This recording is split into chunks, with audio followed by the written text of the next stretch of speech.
ஒரு காலத்தில் நம்ம சினிமாவெல்லாம் பார்க்குறப்ப அரசை ஒற்றர் வந்து விட்டான் அப்படின்னு சொல்லுவாங்க. ஸோ தமிழில் ஒற்றன் அப்படின்னு சொல்கிறோம், இங்கிலீஷில் ஸ்பை அப்படின்னு சொல்கிறோம்.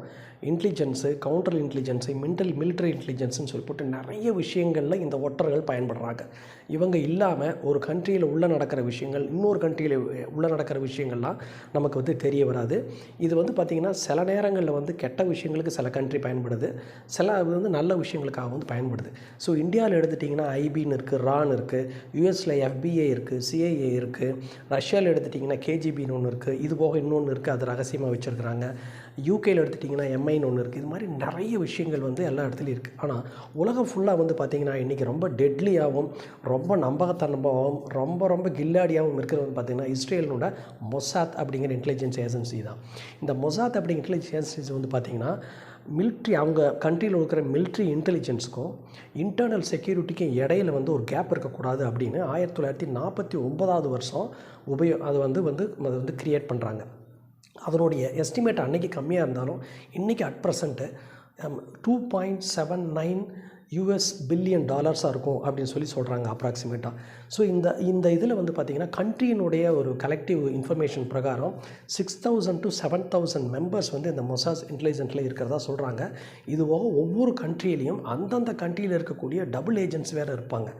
ஸோ இதெல்லாம் வந்து ரொம்ப கன்ஃபியூஸ்டான விஷயந்தான். ஏன்னா இது பெரிய விஷயம், மணிக்கணக்காக பேசிகிட்டே போகலாம் இந்த இன்டெலிஜென்ஸ் வந்து பேசுகிறேன்னா.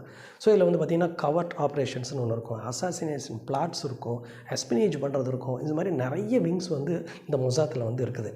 இவங்களுடைய ட்ரைனிங்கில் வந்து பார்த்திங்கன்னா முக்கியமான விஷயம், நான் வந்து ஒரு புகழடையணும், அதாவது ஃபேம் ஆகணும் அப்படிங்கிறது ஒருத்தட்டு இருக்கக்கூடாது. அப்புறம் வந்து பார்த்திங்கன்னா பர்சனல் இன்டெலிஜென்ஸை வந்து ஷேர் எந்த ஒரு காரணத்துக்காக உயிருக்கே ஆபத்து வந்தாலும் ஷேர் பண்ணக்கூடியது அப்படிங்கிற ஒரு ஸ்கில் இருக்கணும். எதுக்குமே டேரிங்காக ஒர்க் பண்ணுறவங்களாக இருக்கணும். இவங்களுக்குன்னு ஒரு ஏஜ் லிமிட் வந்து கிடையாது. எல்லா ஏஜ்லேயும் வந்து இந்த மொசாத் ஏஜென்ட் வந்து இருப்பாங்க. நார்மலாக ரிட்டையர்டான மிலிட்ரி பர்சனல்ஸை வந்து இந்த மொசாத்தில் வந்து எடுத்துக்கிறாங்க. இவங்க கொடுக்கக்கூடிய எல்லா இன்ஃபர்மேஷனும் கிட்டத்தட்ட 80% பர்ஃபெக்டாக இருக்கும். இப்போ சமீபத்தில் நடந்த ஈரான் US வாரில் இந்த மொசாத்தினோட இன்டெலிஜென்ஸினுடைய ரொம்ப பிரகாரம் தான் அலி கமேனி அவருடைய காம்பவுண்டில் கிட்டத்தட்ட குண்டு போட்டு கொல்லப்படுறாரு அப்படின்னு நியூஸ்லாம் நிறைய வருது. ஸோ அந்த அளவுக்கு ரொம்ப பின் பாயிண்ட்டாக இருக்கிறவங்களாம் இருப்பாங்க. இவங்களுடைய கவர்ட் ஆப்ரேஷன் வந்து பார்த்திங்கன்னா மெனி கண்ட்ரீஸ்க்கு வந்து ஷேர் பண்ணுவாங்க, ஃப்ரெண்ட்லி கண்ட்ரீஸ்க்கு மட்டும் வந்து ஷேர் பண்ணுவாங்க. இதை அப்ரூவ் பண்ணுறதே வந்து பார்த்திங்கன்னா நீசெட் அப்படிங்கிற இஸ்ரேலினோட அசம்பிளி தான். இவங்களுடைய ப்ரைம் விஷயம் என்ன அப்படின்னா, அவங்க கலெக்ட் பண்ணுற விஷயத்த அந்த மொசாத்தினோட டைரெக்டாக இஸ்ரேலினோட ப்ரைம் மினிஸ்டர்கிட்ட சொல்லணும் அப்படிங்கிற ஒரு கண்டிஷனும் இருக்குது.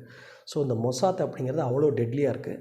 இது போன்ற மறுபடியும் இன்னும் நல்ல விஷயங்கள் உங்களுடைய அடுத்த வீடியோவில் சந்திப்போம். அது வரைக்கும் பாய்.